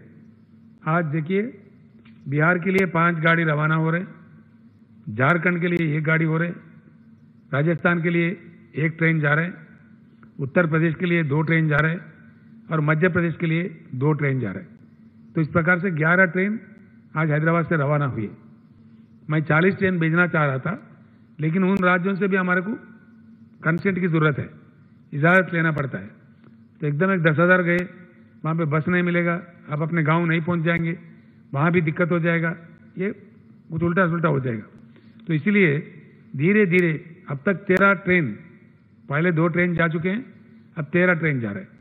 अब एक ऐसी अच्छी बात यह है, एक पॉजिटिव बात, कि हमारे राज्य में पूरे राइस मिल्स में जितने भी राइस के मिल्स है, बिहार के भाई काम करते हैं. अभी वो 20-22 हज़ार लोग आना चाह रहे हैं बिहार से, हम उसको लेने के लिए तैयार हैं. जो गाड़ी बिहार जा रहा है वहाँ से राइस मिल में काम करने वाले लोग वापस में उसी गाड़ी में वापस हम लोग ला रहे हैं. कल एक ट्रिप आ रहा है बिहार से, जो कल गया था ट्रेन, उस ट्रेन से बिहार से फिर हम वहाँ से 1200 लोगों को भर्ती करके ला रहे हैं, जो यहाँ के भिन्न भिन्न प्रांतों में राइस मिल्स में काम करने वाले हैं। इस प्रकार से 20-25 हज़ार लोग आ भी रहे हैं, सिर्फ जाने वाले नहीं, काम के लिए आने वाले भी हैं। हम लोग समझते हैं अभी थोड़ा पीड़ा उठा रहे, पीड़ा से गुजर रहे, लिहाजा आप अपना घर जाना चाहते हैं तो एकदम हम भेज नहीं पाएंगे। आप रजिस्ट्रेशन करवा लीजिए, हम आपको भेजने का प्रयास धीरे धीरे करेंगे, स्टेप बाय स्टेप करेंगे। वो इस प्रकार का हमें वहाँ से मिलना पड़ता है, उनका अनुमति लेके हम आपको भेजेंगे ताकि आप सेफ जा सकते हैं। और हमें पूरी जानकारी ये भी है कि आप वापस फिर से तेलंगाना राज्य में आएंगे, आपको यहाँ खाना मिलता है, पेट भर के हाथ भर के काम भी मिलता है, हर चीज़ में मिलता है। तो आप लोग कहीं नहीं जाएंगे, फिर काम करने के लिए आएंगे। तो इसलिए आप लोगों को कोई घबराहट की जरूरत नहीं है, हम धीरे धीरे आपको भेजते जाएंगे, लिहाजा आप कोई फिक्र करने की जरूरत नहीं है। आप रह सकते हैं, अगर रहना चाहे, कोई दिक्कत हो 100 को डायल कीजिए, वहाँ के अधिकारी से मिलिए, वहाँ के एमएलए से मिलिए, हमारे मंत्री जी से मिल लीजिए, आपको पूरा हम कर सकते हैं। अभी जो कर रहे हैं फंक्शन हॉल्स में हम काम इंतजाम कर रहे हैं, हर लिहाज से कर रहे हैं, वो आप जानते हैं उस बात को, उसी प्रकार से आपके साथ रवैया होगा। आप कोई घबराहट ना करें, परेशान ना हो, कोई ऐसी चीज़ की जरूरत नहीं है। దీని తర్వాత వ్యవసాయం తెలంగాణలో ఇప్పుడు జరుగుతుండేది రైతు రాజ్యమే। ఎందుకంటే భారతదేశ చరిత్రలో ఎప్పుడూ కూడా ఇండియన్ హిస్టరీలో never before in the history and never after also రైతులు పండించే మొత్తం ధాన్యాన్ని కొన్న ప్రభుత్వమే లేదు ఇప్పటికీ, ఎంటైర్ ఫుడ్ గ్రెయిన్స్। నేను కూడా 40 ఏళ్ళ నుంచి రాజకీయాల్లో ఉన్నా, మొత్తం దేశంలో యావత్తు దేశంలో ఏ రాష్ట్రంలో కూడా ఎప్పుడు కూడా మొత్తం ధాన్యాన్ని కొనలేదు। అది వాళ్ళ ఊర్లకే వెళ్ళి కొన్నటువంటి సందర్భం లేదు। మద్దతు ధర ఇచ్చి 100% ధాన్యానికి మద్దతు ధర ఇచ్చి కొన్న సందర్భం కూడా లేదు। ఇప్పుడు ఒకటే ఒకటి, ఇండియాలో అనేక పార్టీలు పరిపాలించే ప్రభుత్వాలని, కాంగ్రెస్ పాలిత రాష్ట్రాలని, బీజేపీ పాలిత రాష్ట్రాలని, సిపిఎం పరిపాలిత రాష్ట్రాలని, ఇంకా అనేక రాష్ట్రాలని, ఏ రాష్ట్రంలో కొంటలేరు ఇప్పుడు। No state is buying in India, only Telangana state కొంటున్నది। కాబట్టి రైతులు కూడా కొంచెం సంయమనం పాటించుకోవాలి। ఇప్పుడు పనికి మాలినవాడు, తలమాసినవాడు ఏదో చెప్తాడు, అటువంటి దాంతో పరేషాన్ బేజారు కావద్దు। ఆ డ్రామాలలో, రాజకీయ డ్రామాలలో మీరు ఇరుక్కోవద్దు, ఇరుక్కుంటే మీరే నష్టపోతారు। ప్రభుత్వానికి చికాకు కల్పిస్తే ప్రభుత్వం వదిలేసిందనుకో, ఎవరు కొంటారు అప్పుడు? నా నియోజకవర్గంలోనే గజ్వేల్లో ఒక ఆయన మక్కలు బండిని మక్కలు తీసుకొని మార్కెట్కి పోయిండు, 800 రూపాయలకు అక్కడ ఇచ్చిపోని చెప్పిండు, నీకు ఇష్టం ఉంటే లేకపోతే లేదని చెప్పిండు। కారణం ఏంది? రైతులు కూడా గమనించుకోవాలా। ఈరోజు బీహార్ నుంచి మక్కలు తెలంగాణకు వస్తూ ఉంది, ఛత్తీస్గఢ్ నుంచి వస్తూ ఉంది, చాలా చోట్ల నుంచి వస్తూ ఉంది, చాలా తక్కువ ధరకే వాళ్ళు ఇచ్చిపోయే పరిస్థితులు ఉన్నారు। మేము 1100కే ఇస్తామని వాళ్ళు చెప్తున్నారు। అటువంటిప్పుడు వ్యాపారులు కానీ ఇంకోళ్ళు కానీ అవే కొనుక్కుంటారు। అందువల్ల మా రైతులను కాపాడుకోవాలి అనే ఉద్దేశంతో మేము ఇలా 100% కొంటా ఉన్నాం। ఇంకొక వెరైటీ ఏంటంటే చాలా స్పెషల్గా కందులు 100% కొన్నాం, శనగలు 100% కొన్నాం, పజ్జొన్నలు కొన్నాం, సన్ఫ్లవర్ కొంటున్నాం, వరి ధాన్యం కొంటున్నాం, మక్క ధాన్యం కొంటున్నాం। ఇండియన్ హిస్టరీలో భారతదేశ చరిత్రలో ఇన్ని పంటలు ఏకమొత్తంగా కొనే ప్రభుత్వం అసలు లేనే లేదు। ఇప్పుడు రైట్ నౌ ఇప్పుడు కూడా ఇండియాలో ఎక్కడ కొంటలేరు, కొనరు కూడా, ఆ సాహసం చేయరు, మాట్లాడతారు కానీ చెయ్యరు। మన పక్కకి మనం అంటుకొని ఉండే ఛత్తీస్గఢ్, అక్కడ కాంగ్రెస్ గవర్నమెంట్ ఉంది, వీళ్ళు డంబాచారాలు చెప్పిండ్రు। ఏం చెప్పిండ్రు? రాహుల్ గాంధీ స్వయంగా ప్రకటించాడు జీవోల్ని మా దగ్గర, నిన్న మన కరీంనగర్ అని కూడా మాట్లాడి కాంగ్రెస్ లీడర్ 2500 రూపాయలు మద్దతు ధర ఇస్తాం వరకు అని చెప్పారు, 2500, ఇలా 800, 1000 రూపాయలకు కొంటున్నారు, సిగ్గుచేటు। అది ఎకరానికి 15 క్వింటల్లే ఆకునేది కూడా, కడమది వాళ్ళ కర్మానికి వదిలేస్తున్నారు। వదిలేస్తే వచ్చి వాళ్ళు మన ములుగులు అమ్ముతున్నారు, మన భూపాలపల్లికి వస్తున్నారు, ఛత్తీస్గఢ్ రాష్ట్రం వాళ్ళు। అక్కడ కాంగ్రెస్ పార్టీ ఇంకో డంబాచారం చెప్పింది, 2 లక్షల రుణం ఏకబిగిన మాఫీ చేస్తామన్నారు। ఇది వరకు దిక్కు లేదు. ఏక బిగిన లేదు, రెండు బిగిన లేవు. మాఫీ చేయలే. మధ్యప్రదేశ్లో నరికింది ఆడ చేయలే, పంజాబ్లో నరికింది ఆడ చేయలే, ఛత్తీస్గఢ్ చెప్పింది అక్కడ చేయలే, రాజస్థాన్లో చెప్పింది అక్కడ చేయలే. ఇది వీళ్ళ తర్వాయి. వీళ్ళు సిగ్గు లేకుండా ఇక్కడ దీక్షలు పడతారు. వీళ్ళని చూసి గోల్మాల్ అవుతారు. 7,000 సెంటర్లలో 7,000 పైచిలకు సెంటర్లలో ధాన్యం కొంటున్నారు. ఎన్ని చోట్లనే వీళ్ళు చేసేది? కొంతమంది తాలుగాలు పోయి తాలు ఉన్నదని, కొంతమంది తలమాసిన వాళ్ళు పోయి ఇంకేదో ఉన్నదని మాట్లాడతారు. అంటే ఈ రాష్ట్రంలో ఒక చిల్లర రాజకీయం, చీప్ పాలిటిక్స్ అలవాటైంది. బతుకమ్మ చీరలు పంచితే తగలబెడతారు, పక్కకు పొల్లు పోసి దాన్ని తగలబెడతారు. అంటే ఏమన్నట్టు అది?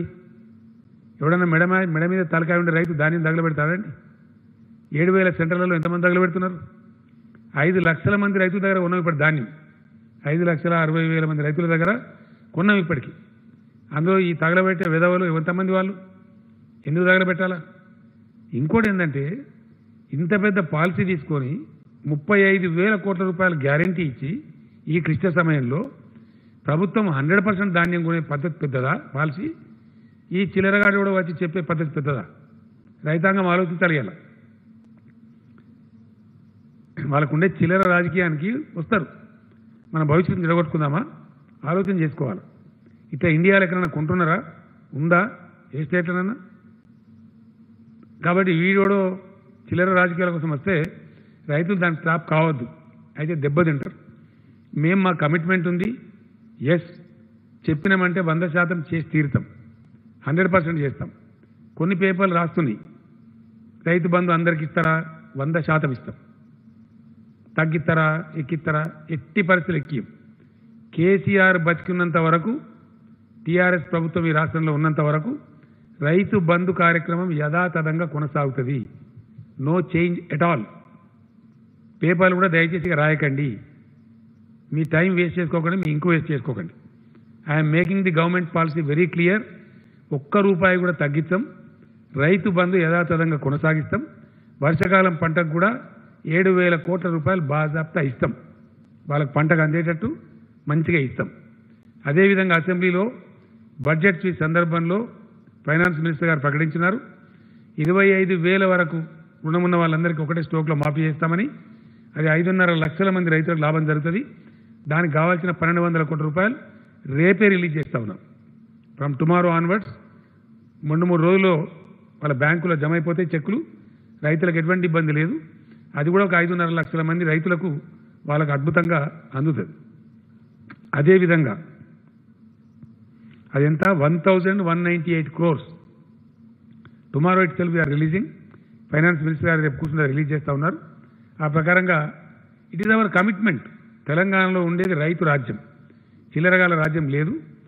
రైతులను ధనవంతులను చేసేదాకా, రైతుల అప్పులు తీరేదాకా, రైతులు తమ పెట్టుబడి తమే జేబులో నుంచి ఖర్చు పెట్టుకునేదాకా ఈ ప్రభుత్వం విశ్రామం తీసుకోదు, ఈ ప్రభుత్వం ఊరుకోదు.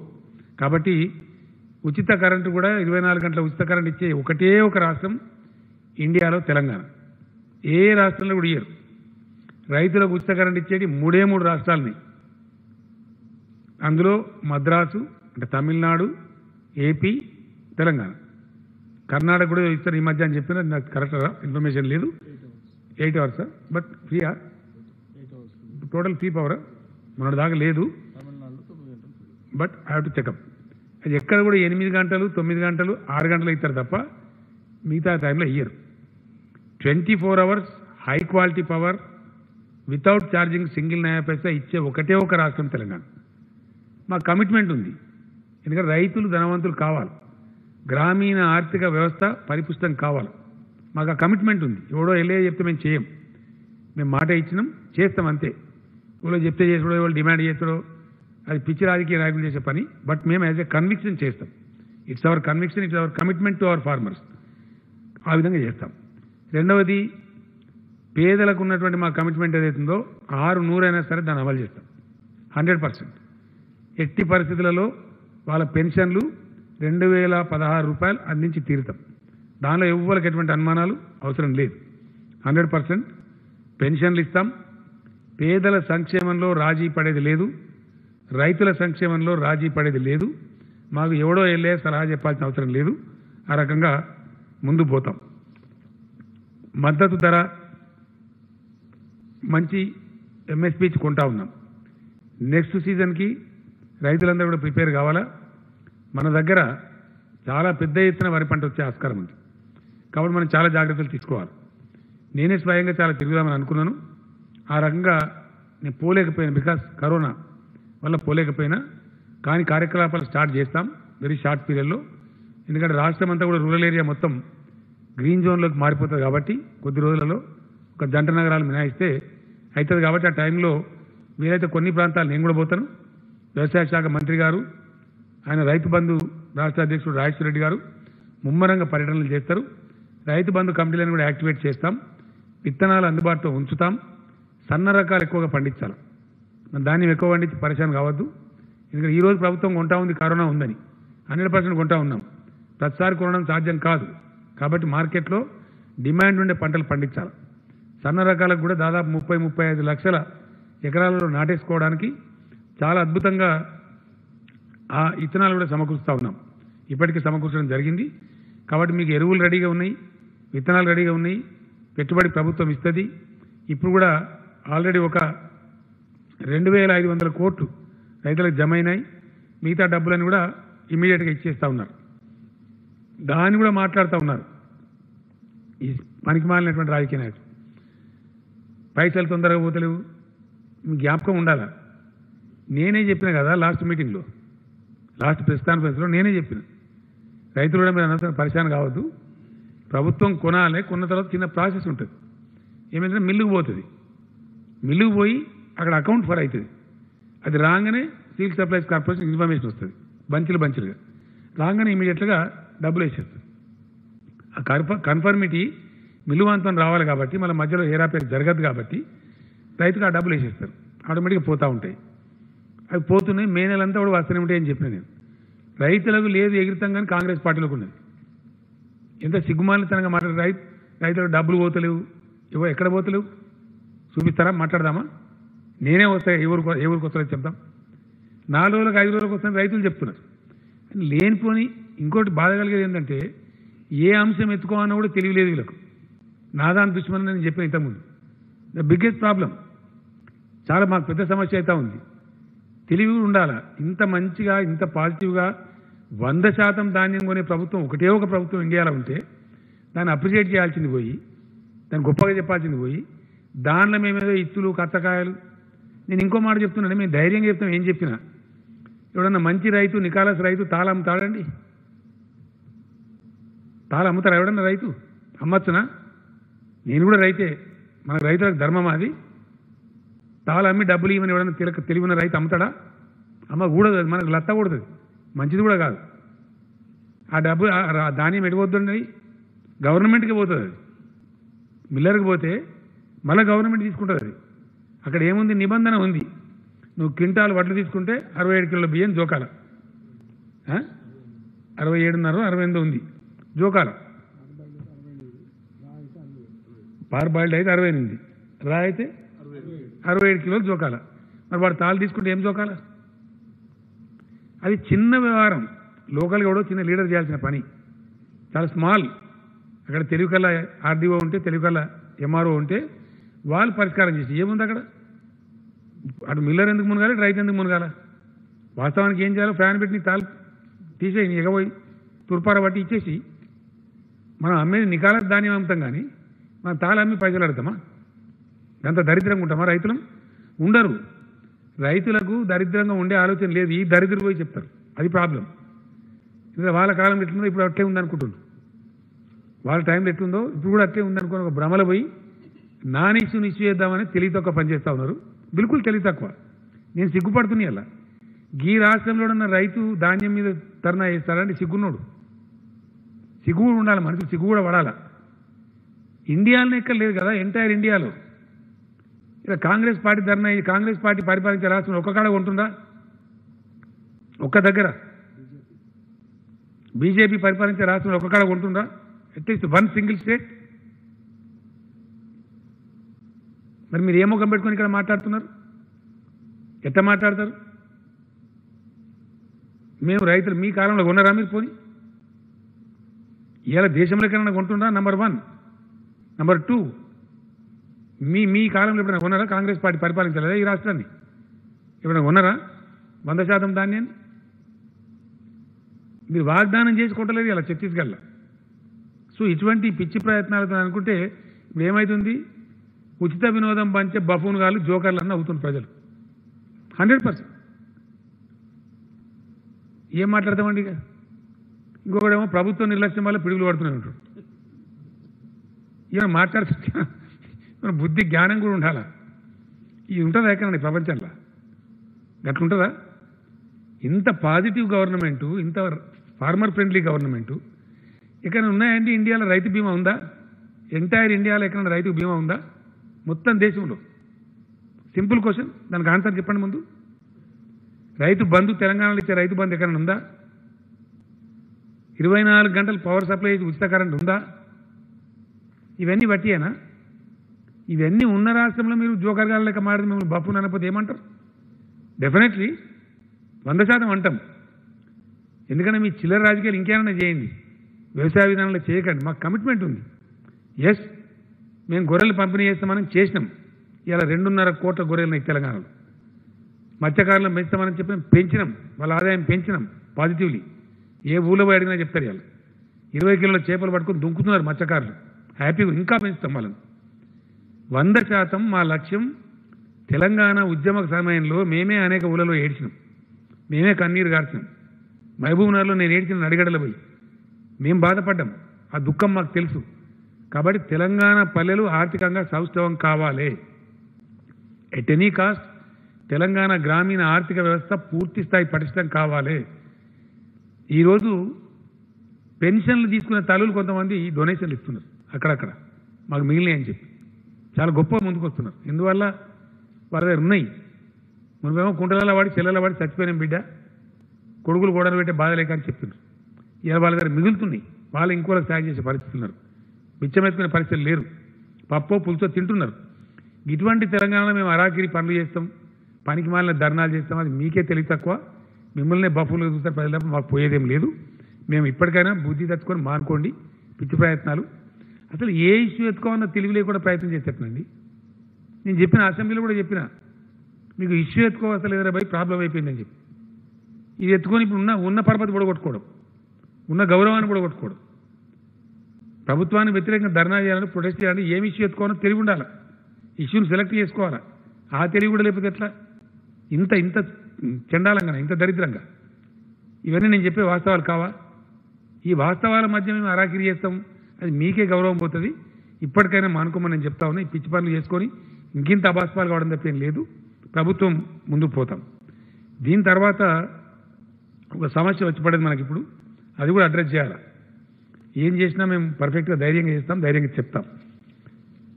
ఈ ఎక్సైజ్ సంబంధించినటువంటి వ్యవస్థ, ఈ పీడ ఏంటంటే చాలా కష్టపడ్డాం మేము. వాస్తవంగా చెప్పాలంటే 3 సంవత్సరాల నుంచి యుద్ధంలాగా చేసినాం. పోలీసులు, ఎక్సైజ్ డిపార్ట్మెంటు, జిల్లాల కలెక్టర్లు అందరం కలిసి గుడుంబాన్ని లేకుండా చేసినాం. కొన్ని సాంఘిక దురాచారాలు రూపుమాపాలని నేను వరంగల్ పోయినా పర్యటన మీద. పోతే అక్కడ అన్ని గుడుంబా బట్టి, కొంతమంది తాగిన వాళ్ళు వచ్చి సభలు ఉన్నారు. పగట్టా బయటిలే. నేను లంబాడి తండలు కాదు సార్, వరంగల్ టౌన్లో కూడా ఆడబడతాడు దొరుకుతుంది. ఏం చేయాలంటే సారా పెట్టింది సార్, కనీసం వాళ్ళు దాగుతారు, చచ్చిపోకుండా ఉంటారు. ఈ యువతులంతా బిడోలు అయిపోతున్నారు అని చాలా బాధపడి నాకు మహిళలు చెప్పారు. నేను ఇక్కడికి వచ్చిన తర్వాత అందరిని ఆలోచిస్తే వద్దు సార్, సారా వద్దు, చీప్ లిక్కర్ ఏదో అందుబాటులో తెస్తే కొంచెం తక్కువ ధరలో తెస్తే బాగుంటుంది, అది పోతుంది అని చెప్తే అప్పుడు తెచ్చి దాన్ని నిర్మూలన మొదలుపెట్టినాం. మళ్ళీ ఒకసారి కలెక్టర్ల మీటింగ్ పెడితే కలెక్టర్ చెప్పినారు, సార్ కొంతమంది హ్యాబిచువల్ అంటే అలవాటై దాన్ని వృత్తిగా చేసుకుని బతికే వాళ్ళు ఉన్నారు, ప్రత్యామ్నాయ ఉపాధి ఇస్తే మేము బంద్ చేసేవాళ్ళని చెప్తే 3.5 సంవత్సరాలు వరుసగా సంవత్సరానికి 100, 200, 300 కోట్ల చొప్పున ఇచ్చి 800 నుంచి 1000 కోట్ల రూపాయలు ఖర్చు పెట్టాను. బికాజ్ నేనే స్వయంగా మానిటర్ చేసిన. ఇప్పుడు లేడు ఆయన, డెప్యుటేషన్లో పోయిండు, అకున్ సబర్వాల్ గారు అని చెప్పి పోలీస్ అధికారి. ఆయన పాపం అహోరాత్రాలు కష్టపడి గుడుంబ బట్టలను ధ్వంసం చేసి క్లీన్ చేసినాం తెలంగాణ. ఆ చావులు ఆగిపోయినాయి, సంతోషపడ్డాం. జరుగుతూ ఉండే వ్యవహారం. ఈ కరోనా వచ్చిందని చెప్పి దీన్ని బంద్ చేసినాం. స్ప్రెడ్ ఉంటుంది, కొంచెం ఇబ్బంది అవుతుందని చెప్పి ఫస్ట్ బార్లు అవన్నీ కూడా బంద్ చేసినాం. పబ్బులు, బార్లు, దానికి సంబంధించిన రెస్టారెంట్స్ అవన్నీ బంద్ చేసినాం. తర్వాత షాపులు కూడా బంద్ చేసినాం. దాదాపు 43-44 రోజులు అవుతా ఉంది. అది విజయవంతంగా లాక్డౌన్ ఉంది. ఇప్పుడు ఏమైంది, కేంద్ర ప్రభుత్వం ఇచ్చిన సడలింపు వల్ల మొత్తం మన చుట్టూ 4 రాష్ట్రాలు తెరిచినాయి. 4కి 4 మనకి 2300 కిలోమీటర్ల పెరిమీటర్ ఉంది మన బార్డర్. తెలంగాణ రాష్ట్రం యొక్క చుట్టుకొలత 2300 కిలోమీటర్స్ ఉంది. మనకు లార్జెస్ట్ బార్డర్ ఉండేది ఏపీతో. 890 కిలోమీటర్ల చిల్లర ఏపీ బార్డర్ ఉంటుంది మనకు. 890 అంటే ఆల్మోస్ట్ 900 కిలోమీటర్లు ఆంధ్రప్రదేశ్తో బార్డర్ ఉంటుంది. నెక్స్ట్ లార్జెస్ట్ బార్డర్ వచ్చి మహారాష్ట్ర. అది దాదాపు 700 కిలోమీటర్ల పైచిలకు ఉంటుంది. నెక్స్ట్ లార్జెస్ట్ బార్డర్ వచ్చి 496, 97 అంటే ఆల్మోస్ట్ 500 కిలోమీటర్ల బార్డర్ మనకు కర్ణాటకతో ఉంటుంది. అట్లానే 235, 236 కిలోమీటర్లు ఛత్తీస్గఢ్ బార్డర్ ఉంటుంది. ఈ 4 రాష్ట్రాల్లో కూడా మద్యం షాపులు తెరిచేసారు నిన్న పొద్దు నుంచి. తెరిస్తే ఫోటోలలో ఇలా రాసి మన పత్రికలు కూడా కొన్ని ప్రచురించింది. ఈ బార్డర్ మీద గ్రామాలను తెలంగాణ పోయి ఆంధ్ర లైన్ కడ పోయి వాళ్ళు లైన్ కట్టి వాళ్ళ మంది మన మంది కలిసి అక్కడ పబ్లిక్ మీటింగ్ పెట్టినట్టు అయిపోయింది ఆ షాపుల కాడ. ఇది గుడుంబ స్టార్ట్ అయింది, ఇది కొంపలు పుచ్చినట్టుంది, ఆగుతుందంటే ఆగుతలేదు. ఈ 4 రాష్ట్రాలు వీళ్ళు తెరిచే వరకు పక్క నుంచి పోయింది. ఇక మద్యం స్మగ్లింగ్ మొదలవుతుంది. నెక్స్ట్ స్టెప్ ఏంటంటే స్మగ్లింగ్ వస్తుంది. ఈ మద్యం ఒకటి సెకండ్స్ అని ఉంటాయి, ఇది బిల్లు లేకుండా అమ్మేటి, అవి తయారైతాయి. ఇప్పుడు ఇక అవి వచ్చేస్తాయి. తర్వాత ఇక్కడ వీళ్ళు మా మీద గొడవ చేస్తారు. ఇది వాళ్ళ పేరేంది, అది బ్రేవరీసా, తయారు చేస్తున్నారు, డిస్టిలరీ కంపెనీస్ ఉంటాయి కదా, వాళ్ళు గొడవ పెడతారు. వాళ్ళు ఏమంటారంటే మేము మరి పైసలు కట్ట వాడితే లైసెన్స్ ఉంటుంది సార్, మాకు పైసలు వాపసు ఇస్తారా, మరి మీరు అన్ని అందరు ద్వేషమని తెలిసి మీరు తెరవాలని వాళ్ళు గొడవ పెడతారు. అన్నిటి దృష్టి ఆలోచించినప్పుడు 100% తెరుచుడు తప్ప గత్యంతరం లేదు. ఇప్పుడు 100% తెరవాల్సింది. క్యాబినెట్ ఇలా నిర్ణయం తీసుకుని తెరవాలని చెప్పి రేపటి నుంచి ఆ షాపులు కూడా ఓపెన్ చేస్తారు. రోజే వచ్చే ప్రమాదం ఉంటుంది. ఒక రోజు ఆలస్యం చేస్తే ఈ విషయం మెచ్చుకున్నట్టే. ఈ స్మగ్లింగ్ స్టార్ట్ అయింది. ప్రాబ్లం ఏంటంటే ఈ సెకండ్స్ స్టార్ట్ అయినాయి అనుకో, ఒకసారి చైన్ క్రియేట్ అయితే మళ్ళీ దాన్ని పలుకొట్టాలంటే చాలా టైం పడుతుంది. రేపటి నుంచే అంతటా కూడా మద్యం షాపులు తెరుస్తారు. ఈ రెడ్ జోన్ జిల్లాలో కూడా తెస్తారు. కాకపోతే ఏంది, ఇక్కడ ఒక 15 షాపులు మాత్రం తెరవరు. కంటైన్మెంట్ జోన్స్లో 15 షాప్స్ ఉన్నాయి. మన దగ్గర 2000 ఉన్నాయి సార్, కాదు తక్కువనే, 2300 చిల్లరనే ఉన్నాయి. 2200 చిల్లర చెప్పిండు. 2200 ఆడ షాప్స్ ఉన్నాయి. అందులో ఒక 15 షాప్స్ మాత్రం తెరవరు, మిగిలిన షాపులను తెస్తారు. కానీ బార్లు, పబ్బులు, క్లబ్బులు నో, ఇటన్నీ కాస్త వాటిని అనుమతించారు.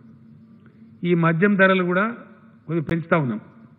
16% పెంచుతాం యావరేజ్గా. అది ఏం లెక్కన చేసిన ఇంతకుముందు కదా, తక్కువ అది ఒక స్లాబ్ తక్కువ రేట్ ఉండేటి ఉంటే చీప్ లిక్కర్ అంటారు దాని మీద 11% పెంచుతారు. మిగిలిన వాడి మీద కొద్దిగా ఎక్కువ పెంచి ధనవంతుల దగ్గర ఎక్కువ తీసుకుంటారు. దాని ఉన్నదేంటి ఇక దాచిపెట్టి ముసుగుల గుద్దలాటది. పేదలు తాగే దాని మీద 11% ఉంటుంది, 11% తక్కువ ధరలు దొరుకుతుంది. మిగిలిన దాని మీద కొంచెం ఎక్కువ ధర ఉండి మొత్తం మీద యావరేజ్ మటుకు 16% ఉంటుంది. 16% పెంచుతారు. ఇది మళ్ళీ తక్కువ కూడా కాదు, ఇక మళ్ళీ వాపస్ తీసుకోరు. కొంత చర్చ జరిగింది, అవతల 70 పెంచింది 80 పెంచింది, నిజమే అట్లా పెంచద్దు. ఇది మొత్తం కొంపరామ్మ పరిస్థితి వస్తుంది. కాబట్టి మోడరేట్గా పెంచండి అని చెప్పినాం. ఆ రేటుగా 16% ఇంక్రీజ్ ఉంటుంది ఉదయం 10 గంటల నుంచి. ఇక్కడ మాత్రం నేను గ్యారెంటీగా చెప్తున్నా, వైన్ షాప్స్ వాళ్ళకు నా హెచ్చరిక, వైన్ కొనుక్కునే వాళ్ళకు కూడా నా హెచ్చరిక, ఎట్టి పరిస్థితులలో భౌతిక దూరం పాటించాలి. మీరు నేను టీవీలో బ్రతిమాలుతున్నా, రేపు దిగింది ఫోటోలు, ఎందుకంటే దొరికితే మటుకు ఒక్కటే క్షణంలో క్యాన్సిల్ చేస్తాం, వెంటనే మూసేస్తాం. గంట లోపలనే ఆర్డర్ ఇచ్చి బంద్ చేస్తాం. దొరుకుతుంది కదా మీకు, 12 గంటలు కుల్లా ఉంటుంది, కొనుక్కోరాదా? గంట గడబడేందుకు నాకు అర్థం కాదు. తెలంగాణ సమాజంలో కొంచెం డిసిప్లిన్ చూపెట్టాలి మనం. మన వైద్యులు కష్టపడుతుండ్రు, అహోరాత్రులు తిప్పలు పడతారు. సో అటువంటి సందర్భంలో దాన్ని చాలా గొప్పగా ఉపయోగించుకోవాలి తప్ప మీకు తెలిసింది అయిపోయి ఇంకేడిపోతుంది, ఉరుకుతుందా? కాబట్టి అంత ఆగమాగమో లేదు, ఒకరి మీద ఒకటి పడి. కొంతమంది ఎన్ని గంటలకు 10 గంటలకు షాపు, మార్నింగ్ 10 to 6 ఉంటుంది. కొనుక్కోవచ్చు కదా, ఏముంది, 3 గంటలకు కొనుక్కో, 4 గంటలకు కొనుక్కో, ఒకటే 10 జమ అంతా కంగాలు పని చేసుకోవన్నా ఏమక్కర్నది అట్లా. సో కాబట్టి ఆ పిచ్చి కాకుండా, పిచ్చి చేస్తే మటుకు డెఫినెట్ క్యాన్సిల్ చేస్తాం. టీవీలు గ్యారంటీ చూపెడతాయి, రేపు గ్యారంటీ నేను కూడా చూస్తా. టీవీ చూసినప్పుడు మాత్రం క్యాన్సిల్ అయితే అయిపోతుంది, ఇక అనవసరంగా నష్టపోతారు. కాబట్టి షాప్ ఓనర్లు కూడా దానికి ఆ దూరం పాటించినట్టు కొంత క్రమశిక్షణ. ఎందుకంటే ఇది డేంజరస్ బీమారి, ఇబ్బంది ఉంటుంది. షాప్ ఓనర్లకు నేను రిక్వెస్ట్ చేస్తున్నాను, దయచేసి అక్కడ కొంచెం శానిటైజర్ సిస్టమ్ పెడితే మీకు వ్యాపారం జరుగుతుంది, ప్లస్ రెండవది ఈ ఎఫెక్ట్ కాకుండా ఉంటుంది. అనేక లక్షల సీసాలు అమ్ముతారు పర్ డే, లక్షలు. మాస్క్ లేకపోతే కూడా సీసా ఇయ్యరు. నో మాస్క్ నో వైన్, అది మీ స్లోగనా? నో మాస్క్ నో లిక్కర్ అని మా ఎక్సైజ్ మంత్రి చెప్తుండు. అయితే నో మాస్క్ నో గూడ్స్ అని నేను చెప్తాను. కిరాణా షాప్ల, కూరగాయల షాప్ల మాస్క్ లేకుండా వస్తే మటుకు గ్యారంటీగా చెప్తా. నేను కూడా కొనుక్కునే సిరిసిల్ల కామన్నా ఈ మాస్క్ పెట్టుకున్నా, ఈ టైటు చెవులకు గుంజుడు, ఆ కాటన్ టవల్స్ కొనుక్కున్నాను నేను కూడా. మీకు విలేకరులకు నెక్స్ట్ మీటింగ్లో ఇస్తా గ్యారంటీ. మనిషికి 4 జతలు ఇస్తాను, మీకు మంచిగా తెప్పిస్తుంది. చాలా కంఫర్టబుల్ ఉంటుంది, బండి మీద పోయినా ఏం కాదు, ఎటు పోయినా ఏం కాదు, మంచిగా వాచ్ చేయొచ్చు, ఐరన్ చేసుకోవచ్చు. మీకు కూడా మనిషికి 4 ఇస్తాను నేను గ్యారంటీ. వస్తున్నాయి, రేపు నుండి వస్తాయి. రాగానే నెక్స్ట్ మీటింగ్ ఎట్లా ఉంటుంది కాబట్టి కలుసుకుందాం, ఇస్తాం. సో ఆ రకంగా ఈ మాస్కులు తప్పనిసరి ధరించండి. మాస్కులు అంటే ఏదో ఇట్లాంటి మాస్క్ కానక్కర్లేదు, మామూలుగా మన ఇంట్లో కాటన్తో తయారు చేసుకోవచ్చు. 1 కోటి మాస్కులు అయితే రాజేందర్ గారు పంపిణీ చేపిస్తారు షార్ట్ పీరియడ్లో. ఆర్డర్ ఇచ్చారు కదా, ఆర్డర్ ఇచ్చినారు. ఆ వృద్ధ పేషెంట్లకు వాళ్ళకి ఆల్రెడీ వస్తాయి. మిగిలిన వాళ్ళకి మటుకు దయచేసి మీరు తయారు చేసుకోండి. టవల్ కట్టుకోవచ్చు, ఒకటి ఏముంది దాని పెద్ద. మనం పంచెలు ఉంటాయి కదా, మామూలు కాటన్ పంచెలు కూడా కట్టుకోవచ్చు. అట్లా పెద్ద ఇబ్బంది లేని ఇది ఉంటుంది. ఇప్పుడు ప్రైమ్ మినిస్టర్ గారు కట్టుకుంటుంది మంచిగా, దానికి విలేకరుల సమావేశం కనబడుతుంది. ఆయన కట్టడానికి కట్టుకుంటే అయిపోయాడు, ఏమున్నది. బస్ రేపేళ్ళ నుంచి నేను కూడా కట్టుకుంటా సిరిసిలో వస్తే. ఆ ప్రకారంగా మాస్క్ కంపల్సరీ ధరించాలి. కొద్ది కష్టపడితే బయటపడే ఆస్కారం మనకు ఎక్కువ ఉంది. మనకన్నా మంచిగా చేసినప్పుడు కేరళ రాష్ట్రం ఉంది, వాళ్ళు చాలా సీరియస్ కంటైన్ చేశారు, మనకన్నా ఇంకో స్టెప్ అహెడ్ చేశారు. మన కరీంనగర్ నుంచి నేర్చుకున్నారు, మనకంటే బాగా చేశారు. ఫలితం వచ్చింది, అలా ఇబ్బంది అవుతుంది, కంట్రోల్ అవుతుంది. ఆ స్టెప్లో మనం కూడా ఉన్నాం. అట్లా కొన్ని రాష్ట్రాలు ఉన్నాయి ఇండియాలో. కానీ మన దగ్గర కొంతమంది దరిద్రులు, నేను గవర్నర్ కలిసి మాట్లాడి నాకు చాలా బాధ అనిపించింది. నిజంగా చెప్తున్నా, ఇంత దరిద్రమా? మరణాలు లేవాడ, మరణాలు కావన్నారా సన్నాసులారా? ఇదేం దరిద్రం అండి, మరణాలు కావనండి రాష్ట్రంలో. మీ రాజకీయం పాడుగాను, ఇదేం దిక్కుమాలే రాజకీయం అండి. మరణాలు లేవట, మరణాలు కావాలని కోరుతారంటే తలకాయ, ఈ ధర్మమేనా? ఇంకోటి ఏంటంటే దీనిలో ఈ వైరస్ చాలా మినిమం కామన్ సెన్స్ ఉంటే అర్థమవుతుంది. ఇంత పరిశోధన అవసరం లేదు. It's a very serious dreadful virus.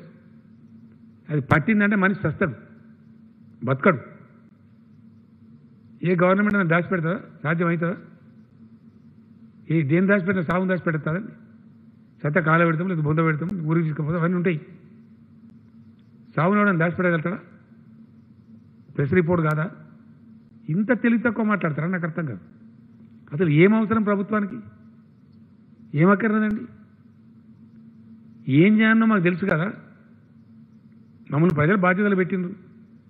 ఎట్లా కంట్రోల్ చేసుకోవాలి, రాష్ట్రాన్ని ఎట్లా కాపాడుకోవాలి, ప్రజలు ఎట్లా కాపాడుకోవాలి, పేదలను ఎట్లా కాపాడుకోవాలి మాకు తెలియదా? ఇంకో బాధ ఏం కలుగుతుందంటే, అహోరాత్రులు కష్టపడేటువంటి తెలంగాణ వైద్య ఆరోగ్య సిబ్బందిని అవమానపరుస్తున్నారు మీరు. వాళ్ళని అభినందించాలి.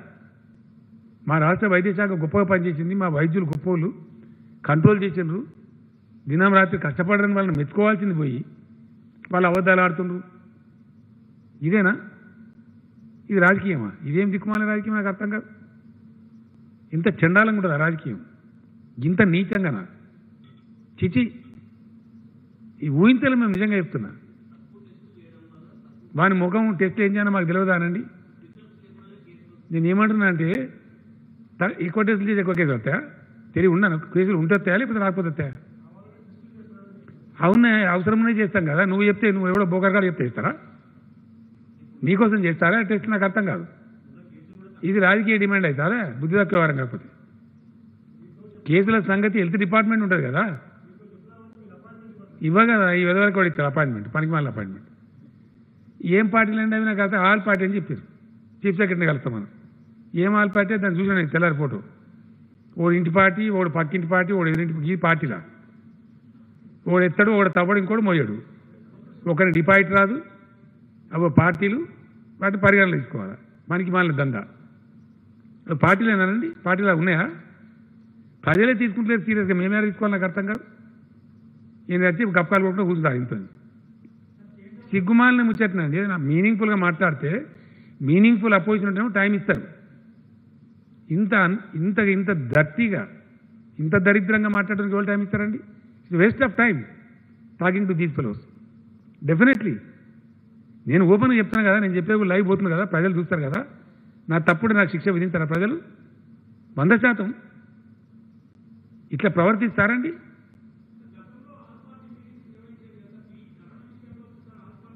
నేను ఈ చాలా రోజులు బంద్ చేసి వీళ్ళ విధాచాతలు చూసి చాలా రోజులు కదా పెడతలేదు. నేను అర్థవంతంగా లేవు కాబట్టి అర్థవంతమైన ఆరోపణలు నిర్మాణాత్మకమైన చర్చలు ఉంటే మాట్లాడతారు. మీకు ఒక్క మాట చెప్తా బ్రదర్, ఏమనుకోవద్దు. ఈ రోజుకు సమాధానం లేదండి కాంగ్రెస్ పార్టీ నుంచి. ఒక ముఖ్యమంత్రి ఒక అద్భుతమైనటువంటి ఇరిగేషన్ తెద్దాము ఈ రాష్ట్రానికి, మనకు సంక్రమించిన వాటా వాడుకుందాము, గోదావరి నీళ్ళు ఎట్లా వాడుకుందామని నేను అసెంబ్లీలో చరిత్రలో first time power point presentation ఇస్తా, అందరూ ఉండి సలహా చెప్పమని అడిగిన నేను ఓపెన్గా, నాకు రహస్యం లేదు, బహిరంగంగా. ఈ పార్టీ పారిపోయింది, మీరు చూడలేదా? ఎందుకు పారిపోయినండి వీళ్ళు? ఉండాలా, కూర్చోవాలా, గిట్లా కాదు గిట్లా అని చెప్పాలి కదా. పరిజ్ఞానం లేదు, దాని విషయం తెలియదు, దాని డెప్త్ లేదు. ఈరోజు ఏం జరుగుతుందండి? లాస్ట్ పాయింట్కి రాబోతుంది కాళేశ్వరం ప్రాజెక్టు. లాస్ట్ పాయింట్ మన చరిత్రలో చూసినామా? మన రాష్ట్రంలో ఎస్ఆర్ఎస్పి ప్రాజెక్టు పుట్టిన కాడి నుంచి 6 మాసాలు తడి ఆరకుండా పారింది కాకతీయ కాలువ. ఫస్ట్ టైం చరిత్రలో. బట్ ఫర్ కాళేశ్వరం కాదా? మనం చూడలేదా? ఇలా ఎక్కడ చూసినా ఈ గ్రామాలలో బంగారం పంటల ధాన్యం రాసులు లేవా?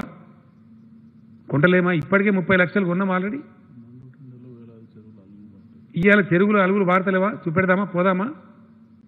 వేల చెరువులు మత్తాలు దుంకుతున్నాయి ఇవాళ ఇప్పుడు నావు. ఎస్, హుజూరాబాద్కు రోహిణి కార్తీలో నాటేయించడానికి నేను రాజేంద్ర గారు పోతాం, రేపు పోతాం. అక్కడ ఎక్స్పెరిమెంటల్ బేసిస్లో సిద్దిపేట కూడా రోహిణి కార్తీలను స్టార్ట్ కావాలి, రాలవాన బాధలు తప్పాలి, షెడ్యూల్ ముందుకు లాగాలని పోతున్నాం. ఇవన్నీ ప్రాక్టికల్ కావా? సత్యం కాదా ఇది? ఏ పార్టీ పోలేదండి? ఈ పార్టీలు పోలే. మల్లన్న సార్ కాడ ధర్నాకు, కొండపోచమ్మ సార్ కాడ ధర్నాకు పోలే. వీళ్ళు రైతులను మిస్గైడ్ చేయలే, డిస్టార్షన్ చేయలే, గోలివాడ కాడ పోయి ధర్నాలు చేయలే, గోదావరి ఒడ్డుకు పోయి కూర్చోలే. వీళ్ళంతా పెద్దపల్లి కలెక్టరేట్లో కుర్చీలు కొట్టి గుండాగిరి చేయలే. చేసిందా లేదా? మా దగ్గర లేవా? ఇవన్నీ వీడియోలు ఉన్నాయి, రేపు తీస్తాం, దానంతా డాక్యుమెంటేషన్ చేస్తాం. రేపు నీళ్ళ సందర్భం వచ్చినప్పుడు, గోదావరి జలాలు వచ్చినప్పుడు వాటిని డాక్యుమెంట్ చేసి ప్రజల ముందు పెడతాం. వీళ్ళు పార్టీలా? వీళ్ళ ఆల్ పార్టీ, వీళ్ళకి సంస్కారం ఉంది, వీళ్ళతో మేము మాట్లాడాలి, గప్పాలు కొట్టుకుంటాం. నిర్మాణాత్మకంగా వ్యవహారం చేస్తే, పద్ధతిగా మాట్లాడితే, సలహా ఇస్తే ఓకే. కానీ పనికిమాలిన చేసి అడ్డం పొడుగు మాట్లాడి ఇష్టం వచ్చిన ఆరోపణలు చేస్తాం. ఇష్టం వచ్చినట్టు చేస్తారండి, నీచంగా మాట్లాడతాం. ఇంత నేను చెప్పేది అబద్ధమా? ఎంత గలీజ్ మాట్లాడతారండి, నాకు అర్థం కాదు. మేము బాధాప్తా ఎన్నికలు పోయిన 7 నెలల మా కాలాన్ని రద్దు చేసుకుని, శాసనసభ రద్దు చేసి 3/4 మెజార్టీతో గెలిచినాం. ఈవీఎంలు గోల్మాల్ చేసిన మాట్లాడతారు. మరి తర్వాత అన్ని వరుసపట్టి బ్యాలెటే. మున్సిపల్ ఎన్నికలు, జడ్పీ ఎన్నికలు, ప్రతి ఒక్కటి బ్యాలెటే. కోఆపరేటివ్ ఎన్నికలు, మరి అక్కడ ఎందుకు ఓడిపోతుంది? 32 జిల్లా పరిషత్లో ఒక్కటి రావద్దా మీ ముఖానికి? ఒక్కటి. మిమ్మల్ని ప్రజలు తిరస్కరిస్తాను. దాన్ని ఏం సంస్కరించుకోవానో, ఏం బుద్ధి తెచ్చుకోవానో ఆలోచించుకోకుండా అదే మేము ఇక అడ్డం పొడుగు మాట్లాడతామంటే గిదే గతి మీకు అవుతుంది డెఫినెట్గా. తెలంగాణ లాంటి రాష్ట్రంలో రైతుల సమస్య ఉంటుందని నాకు అర్థం కాదు. కానీ అద్భుతంగా పెట్టుబడి ఇస్తాంటిమి, అద్భుతంగా రుణమాఫీ ఇస్తాంటిమి, అద్భుతంగా కరెంట్ ఇస్తాంటిమి, అద్భుతంగా వాళ్ళు కొన్న పంటలు కొంటాంటిమి. ఉన్నదా ఇండియాలో ఇటువంటి స్టేట్ ఎక్కడన్నా? చూపెడతారా? నేను పెడితే విమానం ఖర్చు స్పెషల్ ఫ్లైట్ పెడతాం, తొలకపోతారా? దీనికి సమాధానం రాదు. ఏమో మాట్లాడాలి, సొల్లు పురాణం ఇష్టం వచ్చినట్టు ఇట్లుంటుందా? పట్టించుకుంటామా మేము? Thank you.